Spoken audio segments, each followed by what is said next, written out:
పరిశుద్ధ నామానికి మహిమ కలుగును గాక. క్రీస్తునందు ప్రియమైన దేవుని బిడ్డలారా, మీ అందరికీ యేసుక్రీస్తు మహా ఉన్నతమైన ప్రేమ కలిగిన నామములో వందనాలు తెలియజేస్తున్నాను. నేటి దినమునకైన వాక్య భాగాన్ని మనం చదువుకుందాం. యెషయా గ్రంథం 63వ అధ్యాయము 14వ వచనం. పల్లమునకు దిగు పశువులు విశ్రాంతి నొందునట్లు యెహోవా ఆత్మ వారికి విశ్రాంతి కలుగజేసెను. క్రీస్తునందు ప్రియమైన దేవుని బిడ్డలారా, గమనించినట్లయితే మనము పశువులను మేపేవారిని మనం గమనిస్తాం. ఆ పశువులు బాగా మేసిన తర్వాత అవి ఒక పళ్ళంలో లేకపోతే ఒక నీరున్నటువంటి స్థలంలో వెళ్ళిపోయి అవి విశ్రాంతి తీసుకుంటాయి. ఆ నీటిలో హ్యాపీగా మునుగుతూ ఉంటాయి. చెరువుల్లోనూ లేకపోతే చిన్న కుంటల్లోనూ వాగుల్లోనూ ఆ పశువులు దిగి మరి విశ్రాంతి తీసుకోవడం మనం చూస్తూ ఉంటాం. వాటిని చూస్తుంటే మనకే హ్యాపీగా ఉంటుంది. అలా నీళ్ళలో ఎంజాయ్ చేస్తూ ఉంటాయి. అప్పుడు వాటికి మరి విశ్రాంతి కలుగుద్దంట. బైబిల్ వాక్యమే మనకు బోధిస్తూ ఉంది. పల్లమునకు దిగు పశువులు విశ్రాంతి నొందినట్లని. దేవుని బిడ్డలారా, మన జీవితంలో కూడా దేవుని యొక్క ఆత్మ అలాంటి విశ్రాంతి కలుగు చేస్తుందంట. గమనించినట్లయితే పల్లములో లేకపోతే దిగువ స్థలములో లేకపోతే తగ్గింపులో విశ్రాంతి ఉందనే విషయం దేవుని బిడ్డలారా బైబిల్ వాక్యం మనకు బోధిస్తుంది. ఎవరైతే తగ్గించుకుంటారో వారు ప్రశాంతంగా ఉండడం మనం చూస్తూ ఉంటాం. గర్విష్ఠులు ఎప్పుడు కోప్పడుతూ ఉండడం, టెన్షన్ పడుతూ ఉండడం మనం చూస్తూ ఉంటాం. కనుక దేవుని బిడ్డలారా, మన జీవితంలో తగ్గింపులో గొప్ప విశ్రాంతి ఉన్నదనే దేవుని యొక్క వాక్యం మనకు బోధిస్తుంది. బైబిల్ గ్రంథంలో మొట్టమొదట మనం విశ్రాంతి ఎక్కడ చూస్తామంటే ఆదికాండం 2వ అధ్యాయము 1వ వచనం నుంచి మనం గమనించినట్లయితే దేవుడు 6 దినములు సృష్టించేసి ఆ పనంతా ముగించి 7వ దినమందు విశ్రాంతి తీసుకుంటాడు అని దేవుని బిడ్డలారా వాక్యంలో మనం గమనిస్తూ ఉంటాం. చదువుదాం. ఆదికాండం 2వ అధ్యాయము 1వ వచనం. ఆకాశమును భూమియు వాటిలోనున్న సమస్త సమూహమును సంపూర్తి చేయబడును. దేవుడు తాను చేసిన తన పని 7వ దినములోగా సంపూర్తి చేసి తాను చేసిన తన పని అంతటి నుండి 7వ దినమున విశ్రమించెను. కాబట్టి దేవుడు ఆ 7వ దినమును ఆశీర్వదించి పరిశుద్ధపరచెను. ఏలయనగా దానిలో దేవుడు తాను చేసినట్టు సృజించినట్టు తన పని అంతటి నుండి విశ్రమించెను. గమనించినట్లయితే 6 దినములు దేవుడు మనకు కావలసినవన్నీ చేసి, దేవుని బిడ్డలారా అలాగే మానవుని చేసి మరి ఆయన పనిలో మరి సంపూర్తి చేసి 7వ దినమందు విశ్రాంతి పొందాడని రాయబడింది. విశ్రమించాడని వాక్యం చూస్తున్నాం. ఆ విశ్రాంతి దినమును ఆశీర్వదించి పరిశుద్ధపరిచాడని వాక్యం చూస్తున్నాం. కాబట్టి దేవుని బిడ్డలారా, ఎక్కడ మరి పరిశుద్ధత ఉంటుందో అక్కడే విశ్రాంతి ఉంటుంది. ఎక్కడ పరిశుద్ధత ఉంటుందో అక్కడే ఆశీర్వాదం ఉంటుంది అన్నట్లారా. కనుక మన జీవితాల్లో మరి పరిశుద్ధతకు మనము ప్రాధాన్యత ఇవ్వాలి. పరిశుద్ధతకు మనము ప్రాధాన్యత ఇచ్చినప్పుడు దేవుని బిడ్డలారా మన జీవితంలో గొప్ప విశ్రాంతిని మనం అనుభవిస్తాం. గమనించినట్లయితే ఇశ్రాయేలీయుల యొక్క ప్రయాణంలో వారు వస్తూ ఉండగా దేవుని బిడ్డలారా ఈ అమాలేకీయులు వారికి ఎదురుపడి వారిని మరి హతం చేసినట్టుగా వాక్యంలో మనం చూస్తుంటాం. చూడండి, ద్వితీయోపదేశకాండం 25వ అధ్యాయము 17, 18, 19 వచనములు చదివినట్లయితే, మీరు ఐగుప్తులో నుండి వచ్చుచుండగా మార్గమున అమాలేకీయులు నీకు చేసిన దాన్ని జ్ఞాపకం చేసుకును. అతడు దేవునికి భయపడక మార్గమున నీకెదురుగా వచ్చి నీవు ప్రయాసపడి అలసి ఉన్నప్పుడు నీ వారిలో నీ వెనుకనున్న బలహీనులనందరినీ హతము చేసెను. కాబట్టి నీవు స్వాధీనపరుచుకున్నట్లు నీ దేవుడైన యెహోవా స్వాస్థ్యముగా నీకు ఇచ్చుచున్న దేశంలో చుట్టుపట్లనున్న నీ సమస్త శత్రువులను లేకుండా చేసి నీ దేవుడైన యెహోవా నీకు విశ్రాంతి దయచేసిన తర్వాత ఆకాశం క్రింద నుండి అమాలేకుల పేరు తుడిచివేయవలెను, ఇది మరిచిపోవద్దు. దేవుని బిడ్డలారా, గమనించినట్లయితే ఈ అమాలేకులు ఏం చేశారంట, ఇశ్రాయేలు యొక్క ప్రయాణంలో అనగా పాలుతేళ్లు ప్రవహించే దేశపు కనాను ప్రయాణంలో ఈ అమాలేకులు ఎదురుపడి మరి వారు ప్రయాసపడి అలసి ఉన్నప్పుడు వారి వెనక బలహీనులుగా ఉన్న వారిని హతం చేశారంట. దేవుని బిడ్డలారా, ఎవరైతే బలహీనులుగా ఉన్నారో వారిని అమాలేకీయులు హతం చేశారంట. అందుకే దేవుడు ఏమన్నాడంటే, నువ్వు స్వాధీనపరచుకో ఆ దేశాన్ని.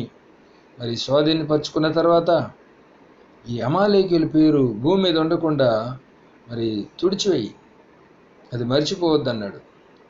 ఈ అమాలేకీయులు ఎవరో కాదు దేవుని బిడ్డలారా, మరి మన శరీరమే, శరీర ఆశలే, శరీర ఇచ్చలే.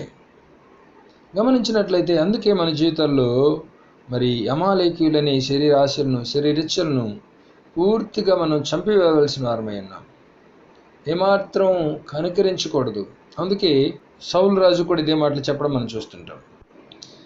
1 సమూయేలు గ్రంథము 15వ అధ్యాయము 1-3 వచనం చదువుకుందాం. ఒకానొక దినమున సమూయేలు సౌలును పిలిచి, యెహోవా ఇశ్రాయేలీయులకు తన జనుల మీద నిన్ను రాజుగా అభిషేకించుటకై నన్ను పంపెను. యెహోవా మాట వినుము. సైన్యములకు అధిపతియగు యెహోవా సెలవిచ్చినదేమనగా, అమాలేకీయులు ఇశ్రాయేలీయులకు చేసినది నాకు జ్ఞాపకమే. వారు ఐగుప్తులో నుండి రాగానే అమాలేకీయులు వారికి విరోధులై మార్గమందు వారి మీదికి వచ్చిరు కదా. కాబట్టి నీవు పోయి కనికరింపక అమాలేకీయులను హతము చేయుచు పురుషులనేమి, స్త్రీలనేమి, బాలులనేమి, పసిపిల్లలనేమి, ఎద్దులనేమి, గొర్రెలనేమి, ఒంటెలనేమి, గార్ధబొమ్మలనేమి అన్నిటిని హతము చేసి వారికి కలిగినదంతా బొత్తిగా పాడు చేసి అమాలేకీయులను నిర్మూలన చేయమని చెప్పాను. 7వ వచనం. తర్వాత సౌలు అమాలేకీయులను హవీలా నుండి ఐగుప్తు దేశపు మార్గమునున్న షూరు వరకు తరిమి హతము చేసి అమాలేకీయుల రాజైన అగగును ప్రాణముతో పట్టుకుని జనులనందరినీ కత్తి చేత నిర్మూలం చేసెను. సౌలును జనులను కూడి అగగును గొర్రెలలోను, ఎడ్లలోను, క్రొవ్విన గొర్రెపిల్లలు మొదలైన వాటిలో నుంచి మంచి వాటిని నిర్మూలం చేయక కడగాగా నుంచి పనికిరాని నీచి పశువులన్నిటినీ నిర్మూలం చేసిరి. అప్పుడు యెహోవాకు సమూయేలుకు ప్రత్యక్షమై ఇలాగ సెలవిచ్చెను, సౌలు నన్ను అనుసరింపక వెనుకదీసి నా ఆజ్ఞలను గైకొనకపోయిన గనుక అతనిని రాజుగా నిర్ణయించినందుకు నేను పశ్చాత్తాపడుచున్నాను. దేవుని బిడ్డలారా, గమనించినట్లయితే సమూయేలు ద్వారా దేవుడు మాట్లాడాడు సౌలుతో, వెళ్ళి అమాలేకీయులను కనికరించకుండా నిర్మూలం చేయి. ఎవ్వరు కూడా బ్రతకూడదు. పశువులు, పిల్లలు, మరి పురుషులు, స్త్రీలు ఎవ్వరు బ్రతకూడదు. సంపూర్ణంగా నిర్మూలన చేయమని చెప్తే ఈ సౌలు రాజు ఏం చేశాడంటే అగగు రాజును బ్రతకనిచ్చాడు.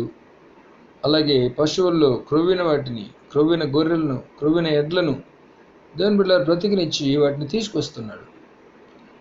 వెంటనే దేవుడు సమూయేలుతో ఇలాగ అంటున్నాడు, సౌలు నన్ను అనుసరింపక వెనుకదీసి నా ఆజ్ఞలను గైకొనకపోయాను కనుక అతను రాజుగా నిర్ణయించినందుకు నేను పశ్చాత్తాపడుతున్నాను. ఎందుకు చేశాను ఇతన్ని రాజుగా, ఇతన్ని రాజుగా ఎందుకు నియమించాను అని దేవుడు పశ్చాత్తాపడ్డాడంట. కారణం, దేవుని బిడ్డలారా అమాలేకీయులను బ్రతకనిచ్చాడు, అమాలేకీయుల పశువులను బ్రతకనిచ్చాడు. కానీ ఈ విషయము సౌలుకు అర్థం కాలేదు, గ్రహించలేకపోయాడు. సమూయేలు ఎదురుపడగా నేను దేవుని యొక్క ఆజ్ఞను పూర్తిగా నెరవేర్చాను అంటున్నాడు. అప్పుడు సమూయేలు అంటున్నాడు, అలాగైతే నాకు వినబడుచున్న గొర్రెల అరుపులను, ఎడ్ల రంకులను ఎక్కడివి? క్రీస్తునందు ప్రియమైన దేవుని బిడ్డలారా, మన జీవితాల్లో మరి క్రియ చేసే శరీర సంబంధమైన ఏవైనా కూడా అవి బ్రతికితే మనకు విశ్రాంతి ఉండదు. అవి మన జీవితాల్లో క్రియ జరిగిస్తే, మనలో ఉంటే మనకు నెమ్మది ఉండదు. అందుకని పాపము ఒక వ్యక్తిని కలవరపరుస్తుంటుంది, పరిశుద్ధత ఒక వ్యక్తికి విశ్రాంతినిస్తుంటుంది. కనుక దేవుని బిడ్డలారా, మన జీవితాల్లో మరి అమాలేకీయులు అనే శరీర క్రియలు, శరీర ఇచ్ఛలు ఇంకా బ్రతికున్నట్లయితే మనము దేవుని బిడ్డలారా విశ్రాంతిగా ఉండలేము. మన జీవితాల్లో నెమ్మది పొందలేము. కలవరపడుతూనే ఉంటాం, భయపడుతూనే ఉంటాం. కనుక దేవుని బిడ్డలమైన మనము శరీర క్రియలను చంపాలి దేవుని బిడ్డలారా. అందుకే గలతీయులకు రాసిన పత్రిక 5వ అధ్యాయము 16-17 వచనాలు మనం చదివినట్లయితే, నేను చెప్పినదేమనగా ఆత్మానుసారముగా నడుచుకొనుడి, అప్పుడు మీరు శరీరేచ్ఛను నెరవేర్చరు. శరీరం ఆత్మకును, ఆత్మ శరీరమునకును విరోధముగా అపేక్షించును. ఇవి ఒకదానికొకటి వ్యతిరేకముగా ఉన్నవి గనుక మీరేవి చేయ నిశ్చయింతురో వాటిని చేయకుందురు. దాని బిడ్డారా, శరీరమునకు ఆత్మకు ఎప్పుడు పోరాటం జరుగుతూ ఉంటుందంట. శరీరం ఇది చెయ్యి అంటది, కానీ ఆత్మ అది చేయొద్దు అంటది. ఆత్మ ఇది చెయ్యి అంటది, కానీ శరీరం అది చేయొద్దు అంటది. ఈ విధంగా ఎప్పుడు పోరాటమే. కనుక దేవుని బిడ్డలమైన మనము ఆత్మానుసారంగా నడుచుకుంటే అప్పుడు శరీరేచ్ఛను నెరవేర్చమంట. చూడండి, రోమిలకు రాసిన పత్రికలో కూడా చక్కని మాట రాయబడింది. రోమిలకు రాసిన పత్రిక 8వ అధ్యాయము 13వ వచనాన్ని గమనించినట్లయితే, మీరు శరీరానుసారముగా ప్రవర్తించిన ఎడల చావవలసిన వారై ఉందురు, కానీ ఆత్మచేత శారీరక క్రియలను చంపిన ఎడల జీవించెదరు. దేవుని బిడ్డలారా, ఆత్మచేత శరీర క్రియలను చంపాలంట. అందుకే మనం ప్రారంభంలో చదువుకున్నాం, యెహోవా ఆత్మ వారికి విశ్రాంతి కలుగజేయనని. అవును దేవుని బిడ్డలారా, ఎప్పుడైతే మరి దేవుని యొక్క ఆత్మచేత మనం శరీర క్రియలను చంపుతామో అప్పుడే మనం బ్రతుకుతాం, అప్పుడే మనం విశ్రాంతి పొందుతాం, అప్పుడే మనం నెమ్మదిగా బ్రతుకుతాం. దేవుని బిడ్డలారా, గలతీయులకు రాసిన పత్రిక 5వ అధ్యాయం 24వ వచనం మనం గమనించినట్లయితే, క్రీస్తు యేసు సంబంధులు శరీరమును దాని ఇచ్చలతోనూ దురాశలతోనూ సిలువ వేసి ఉన్నారు అని రాయబడింది. క్రీస్తునందు ప్రేమైన దేవుని బిడ్డలారా, మన శరీర ఇచ్చల్ని సిలువ వేయాలంట. యేసు యొక్క సిలువ మరి ఈ శరీర ఇచ్చలను చంపడానికి సాదృశ్యంగా ఉంది. అందుకని మనం సిలువ దగ్గరకు వచ్చినప్పుడు దేవుని బిడ్డలారా, మనకు పాప క్షమాపణ దొరుకుతూ ఉంది. మన ఇచ్చలన్నిటినీ దేవుని బిడ్డ, మన శరీర క్రియలన్నిటినీ, మన పాపములన్నిటినీ యేసయ్య సిలువలో దేవుని బిడ్డలారా మేకులతో కొట్టేశాడు. మరి ఇక అవి పని చేయకుండా వాటిని చంపేశాడు. అందుకని యేసయ్య దగ్గరకు వస్తే మనకు క్షమాపణ ఉంది. ఎప్పుడైతే మనం క్షమించబడతామో దేవుని బిడ్డలారా, మన జీవితంలోని కలవరం, భయం పోయి గొప్ప నెమ్మది, విశ్రాంతి పొందుతాం. రోమిలకు రాసిన పత్రిక 8వ అధ్యాయము 5వ వచనం నుంచి కొన్ని వాక్యాలు మనం గమనించినట్లయితే, శరీరానుసారులు శరీర విషయముల మీద మనసునంతురు, ఆత్మానుసారులు ఆత్మ విషయముల మీద మనసునంతురు. శరీరానుసారమైన మనసు మరణము, ఆత్మానుసారమైన మనసు జీవము సమాధానమునై ఉన్నది. ఏలైనగా శరీరానుసారమైన మనసు దేవునికి విరోధమై ఉన్నది. అది దేవుని ధర్మశాస్త్రములకు లోబడదు, ఏమాత్రమును లోబడనేరదు. కాగా శరీర స్వభావం గలవారు దేవుని సంతోషపరచనేరరు. చూడండి దేవుని బిడ్డలారా, గమనించినట్లయితే శరీరానుసారమైన మనస్సు మరణమంట, కానీ ఆత్మానుసారమైన మనసు అయితే అది జీవమును సమాధానమై ఉంది. ఎప్పుడైతే ఒక వ్యక్తి ఆత్మానుసారంగా నడుచుకుంటాడో మరి అతను జీవము కలిగిన వాడిగా, సమాధానం కలిగిన వాడిగా, విశ్రాంతి పొందినవాడిగా ఉంటాడు. కానీ దేవుని బిడ్డలారా, శరీరానుసారమైనటువంటి మనసు ఉన్నట్లయితే అది మరణానికి దారితీస్తుంది. అంత మాత్రమే కాదు, శరీర స్వభావం గలవారు దేవుని సంతోషపరచలేరంట. కారణం, శరీరానుసారమైన మనసు దేవుని వాక్యానికి లోబడదు, అది ఏమాత్రము లోబడనేరదు. అందుకే దేవుని బిడ్డలారా, మనం విశ్రాంతి పొందలేకపోతున్నాం. అందుకే నెమ్మదిగా జీవించలేకపోతున్నాం. అందుకే ధైర్యంగా జీవించలేకపోతున్నాం. ఏదో ఒక శరీర క్రియ, ఏదో ఒక పాపం దేవుని బిడ్డలారా మనల్ని కలవర పెడుతూ ఉండడం, భయపెడుతూ ఉండడం మనం చూస్తాం. కనుక ఇదేనన్నా దేవుడు మనకు దేవుని బిడ్డలారా ఇచ్చేటటువంటి ఆశీర్వాదపు మాట ఏంటంటే, మనము పల్లమునకు దిగిన పశువులు ఎలాగ విశ్రాంతి నొందుతాయో మరి దేవుని యొక్క ఆత్మచేత శరీర క్రియలను చంపి దేవుని బిడ్డలారా మనం విశ్రాంతిగా పరిశుద్ధంగా జీవించాలన్నది దేవుని యొక్క గొప్ప ఉద్దేశం. ఆఖరిగా రెండవ దినవృత్తాంత గ్రంథము 7వ అధ్యాయము 14వ వచనం చదువుకుందాం. నా పేరు పెట్టబడిన నా జనులు తమ్ము తాము తగ్గించుకొని ప్రార్థన చేసి నన్ను వెదకి తమ చెడు మార్గములను విడిచిన ఎడల ఆకాశము నుండి నేను వారి ప్రార్థనను విని వారి పాపమును క్షమించి వారి దేశమును స్వస్థపరచెదను. దేవుని బిడ్డలారా, ఇక్కడ గమనించినట్లయితే దేవుని యొక్క జనులు తమను తాము తగ్గించుకోవాలని దేవుని యొక్క వాక్యం మనకు బోధిస్తుంది. దేవుని ప్రజలు ఏం చేయాలంట? తగ్గించుకోవాలి, పల్లమనకు దిగాలి. దేవుని బిడ్డలారా, ఎప్పుడైతే తగ్గించుకుంటామో, చెడు మార్గాలను విడిచిపెడతామో, ఆకాశం నుండి దేవుడు మనం చేసే ప్రార్థన విని మనల్నే కాదు, దేవుని బిడ్డలారా, మన దేశాన్ని కూడా క్షమిస్తాడంట, మన దేశానికి కూడా స్వస్థతనిస్తాడంట. ఎప్పుడైతే దేవుని బిడ్డలారా మన దేశం స్వస్థపరచబడుతుందో నిజంగా గొప్ప విశ్రాంతి కలుగుతుంది. ఇంకా పోలీస్ స్టేషన్లకు, కోర్టులకు పని ఉండదు. దేవుని వల్ల మనుషులు శరీర క్రియలను అనుసరించి నడవరు కనుక, ఆత్మానుసారముగా, నీతిగా, న్యాయముగా, పరిశుద్ధంగా జీవిస్తారు కనుక దేవుని బిడ్డలారా దేశంలో ఎలాంటి గొడవలు, ఎలాంటి అల్లర్లు, ఎలాంటి రౌడిజం, ఎలాంటి దేవుని బిడ్డలారా అన్యాయపు అక్రమైన కార్యాలు జరగవు గనుక దేశం నెమ్మదిగా ఉంటుంది. దేవుడు దేశాన్ని స్వస్థపరుస్తానన్నాడు కనుక ఇదే నెలలో దేవుని బిడ్డలమైన మనము దేవుని యొక్క సన్నిధిలో మనల్ని మనం తగ్గించుకొని మన చెడు మార్గములు విడిచిపెట్టి అమాలేకీయులైనటువంటి శరీర క్రియలన్నిటినీ సమూల నాశనం చేస్తే, నిర్మూలం చేస్తే, కనికరించకుండా దేవుని బిడ్డలో వాటిని నాశనం చేస్తే గొప్ప విశ్రాంతిని మనం పొందుతాం. దేవుని బిడ్డలారా, అందుకే ఉపవాసాలు, అందుకే ప్రార్థనలు, అందుకే ఆన్లైన్ ప్రేయర్స్, అందుకే వ్యక్తిగతమైన ప్రార్థనలు, వీటన్నిటి ద్వారా దేవుని యొక్క సన్నిధిలో మనం తగ్గించుకొని శరీర క్రియలను చంపి దేవుని బిడ్డలారా గొప్ప విశ్రాంతిని పొందాలన్నదే దేవుని యొక్క ఉద్దేశం. ఆ తర్వాత మన మీదకి ఏ శత్రువు రాడు. శరీర క్రియలను చంపిన తర్వాత ఇంకా శరీరం పాపం విషయమై చనిపోద్దు కనుక దేవుని బిడ్డలారా గొప్ప విశ్రాంతి మనం పొందుతాం. హ్యాపీగా ఉంటాం, సంతోషంగా ఉంటాం, ఏ భయం ఉండదు, కలవరం ఉండదు. విశ్రాంతి పొందుతూ దేవుని బిడ్డలారా దేవునిలో ఆనందిస్తాం.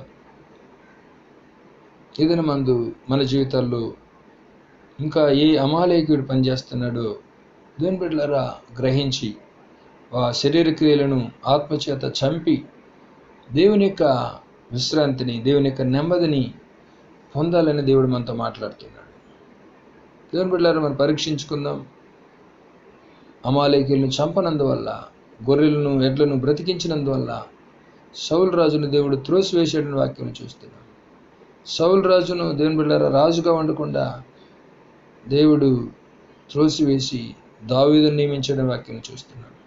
సౌలు ఆశీర్వాదాలన్నీ పోగొట్టుకున్నాడు. దేవుని కృప దూరమైంది. సౌలు తర్వాత తన తదనంతరం తన కుమారులు రాజులు అవ్వాల్సింది బదులుగా దేవుని ఒక్కసారి సౌలును దేవుడు త్రోసివేశాడు. కారణం అమాలేకీయులు రాజును చంపలేదు, ముఖ్యమైన వ్యక్తిని చంపలేదు. ఇది నెలలో కూడా చిన్న చిన్న వాటిని మనం చంపేస్తాం. ఏదో ఒక ముఖ్యమైన పాపం మన జీవితాల్లో గూడు కట్టుకొని ఉంటుంది. దానిని చంపకపోతే దేవుని బిడ్డలారా సౌలుకు దూరమైనట్లుగా దేవుని కృప మనకు కూడా దూరం అవుద్ది. పరీక్షించుకుందాం, సరిచేసుకుందాం. చంపవలసిన అమాయకులందరినీ చంపి కనికరించకుండా దేవుని బిడ్డలారా విశ్రాంతి పొందుదాం. అట్టి కృప దేవుడు మనకు అనుగ్రహించి ఆశీర్వదించును గాక. Amen, amen, amen.